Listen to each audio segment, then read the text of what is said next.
Olá, bem-vindos a este resumo do sermão pregado por Brett Meador sobre 1 Coríntios 10. Paulo continua respondendo à carta que a igreja de Corinto enviou a ele, cheia de perguntas práticas: fornicação, casamento, celibato e, especialmente, se os cristãos podiam comer carne sacrificada a ídolos. Embora pareça um tema distante, Brett mostra que ele se aplica diretamente a nós hoje. Devo beber? Fumar? Fazer tatuagem? Ter árvore de Natal? Tudo gira em torno do mesmo equilíbrio que Paulo ensina. Não é apenas legalismo contra a liberdade, mas principalmente o amor. Legalismo excessivo encolhe o cristão, como um tubarão que só cresce até o tamanho do aquário. Liberdade sem limites também é perigosa, como nadar no mar aberto sem restrições. O segredo não é escolher um ou outro, mas viver em amor. Brett lembra que os Estados Unidos nasceram com o ideal de vida, liberdade e busca da felicidade, mas os fundadores alertavam: sem santidade e moralidade, a liberdade não dura. Vamos mergulhar agora no capítulo 10 e ver o que Paulo realmente quer ensinar. Agora que entendemos o contexto, vamos ver o equilíbrio que Paulo apresenta nos capítulos 8, 9 e 10. O legalismo excessivo produz cristãos pequenos e encolhidos, que vivem julgando os outros de cima para baixo. Brett usa a ilustração do tubarão. Ele só cresce até o tamanho do tanque. Da mesma forma, regras humanas desnecessárias, como proibir a árvore de Natal só por causa de supostas origens pagãs, podem impedir o crescimento espiritual.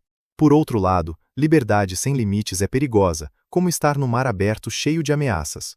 Os coríntios estavam divididos exatamente por causa da carne sacrificada a ídolos. Paulo ensina que, acima de tudo, o que devemos lembrar é o amor. Legalismo não é a resposta, porque não estamos mais debaixo da lei. Liberdade também não é tudo, porque pode destruir. O importante que Paulo quer que guardemos é o amor. Brett cita Jefferson e Tocqueville para mostrar que uma nação livre precisa ser santa. E é exatamente esse equilíbrio que vamos ver no resto do capítulo. Paulo começa o capítulo 10 dizendo: Não quero, irmãos, que ignoreis, e conta a história dos pais no deserto. Ele usa 4 coisas que a Bíblia manda não ignorarmos, e uma delas é justamente os tipos no Antigo Testamento. A palavra grega é tupos, que significa tipo, figura, modelo ou ilustração. O Antigo Testamento funciona como um livro de figuras que aponta para verdades do Novo Testamento. Brett explica que todos foram batizados em Moisés, na nuvem e no mar. Isso é tipo do batismo em água. O manjar espiritual era o maná e as codornizes. A bebida espiritual era a água da rocha. E então vem a frase mais forte: a rocha era Cristo. Não era como Cristo, era Cristo. Paulo dá licença para vermos Jesus em todo o Antigo Testamento. A rocha ferida uma única vez é figura perfeita de Cristo ferido na cruz uma vez por todas. Moisés errou ao ferir a rocha uma segunda vez, porque Jesus não seria ferido 2 vezes. Depois da cruz, nós apenas falamos com a rocha em oração. Brett avisa: tipos são lindos, mas não criam doutrina nova. Eles devem ser confirmados no Novo Testamento. Apesar de todos os milagres, nuvem, mar, maná, água da rocha, a maioria dos israelitas não agradou a Deus e caiu no deserto. Dos 2,5 milhões que saíram do Egito, só Josué e Calebe entraram na terra prometida. Paulo chama isso de exemplo para nós. O primeiro pecado listado é a cobiça. A palavra grega é epitimia, um desejo ardente que domina a mente. Brett mostra em Números 11, verso 4, que a multidão misturada caiu em cobiça e começou a chorar pedindo carne, melões, alhos e cebolas, esquecendo completamente que eram escravos no Egito. Quando cobiçamos, perdemos o juízo e idealizamos o passado de pecado. Satanás usa exatamente essa tática para nos atrair de volta. Os coríntios, recém-saídos da idolatria, também tinham gatilhos que podiam puxá-los de volta para o velho estilo de vida. Por isso, Paulo usa o Antigo Testamento como advertência amorosa. Não caiam na mesma cobiça que eles caíram. Paulo lista agora 3 pecados graves que servem de exemplo. Primeiro, idolatria, no versículo 7. Não vos torneis idólatras como alguns deles.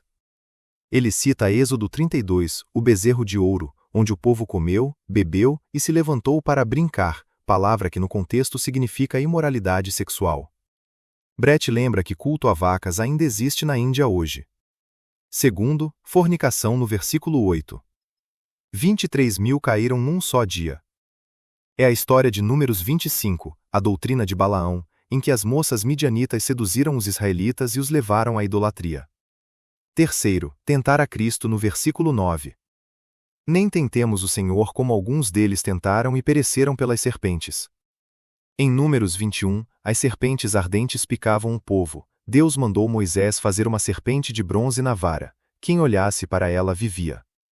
Jesus usa essa imagem em João 3:14. Como Moisés levantou a serpente, assim importa que o Filho do Homem seja levantado.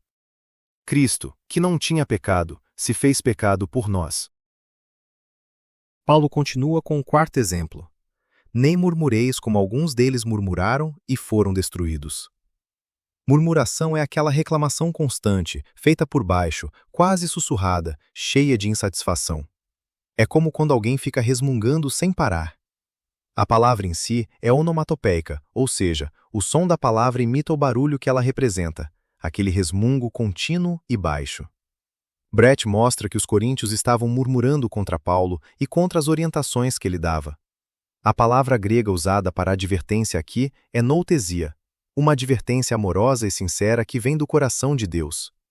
Todas essas histórias do Antigo Testamento são tupos, exemplos escritos para nossa correção, especialmente para nós que vivemos nos últimos tempos. E então vem o grande alerta do versículo 12. Aquele, pois, que pensa estar em pé, cuide para que não caia. Brett enfatiza, nunca diga, eu nunca cairia nisso. O orgulho espiritual é o caminho mais rápido para a queda. Quem acha que está firme é exatamente quem mais precisa vigiar. No versículo 13, Paulo traz uma das promessas mais consoladoras da Bíblia. Não vos sobreveio tentação que não fosse comum aos homens, mas Deus é fiel e não permitirá que sejais tentados além do que podeis suportar. Pelo contrário, juntamente com a tentação, vos dará livramento, para que a possais suportar. Toda tentação é comum, não é única. Isso significa que não existe luta ou tentação que você esteja enfrentando que seja exclusiva sua.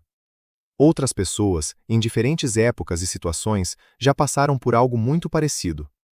Você não é um caso especial nem está sozinho nessa batalha. Quando achamos que nossa tentação é única, tendemos a justificar o pecado ou achar que comigo é diferente. Mas Deus nos lembra que Ele é fiel. Ele conhece exatamente o limite da nossa capacidade e, junto com a tentação, sempre providencia uma saída. Jesus foi tentado em tudo como nós, mas sem pecado. Brett usa o exemplo de Ló em Gênesis 19. Os anjos tiveram que tirá-lo de Sodoma. As 4 lições são claras. Fuja com urgência. Não olhe para trás com saudade do pecado. Não fique perto do pecado e fuja para o monte, que para nós é o Monte Calvário, o lugar da cruz. No versículo 14, Paulo conclui com carinho. Portanto, meus amados, fugi da idolatria. Paulo agora fala da ceia do Senhor. O cálice da bênção e o pão partido são koinonia, palavra grega que significa comunhão, participação conjunta, união profunda com o sangue e o corpo de Cristo. Quando participamos da ceia, nos unimos a Cristo e uns aos outros. Mas participar de banquetes pagãos era unir-se a demônios. Paulo é claro, não podeis beber o cálice do Senhor e o cálice dos demônios. Mesmo que o ídolo em si não seja nada, espíritos demoníacos se aproveitam da idolatria para enganar as pessoas. Deus é zeloso por nós, não com ciúme ruim, mas com ciúme santo, como um pai que protege a filha. Brett lembra Êxodo 34:14. O Senhor, cujo nome é zeloso, é Deus zeloso. Ele não quer nos dividir. Paulo termina com a aplicação prática. Todas as coisas são lícitas, mas nem todas convêm, nem todas edificam. Ninguém busque o seu próprio bem, mas o do próximo.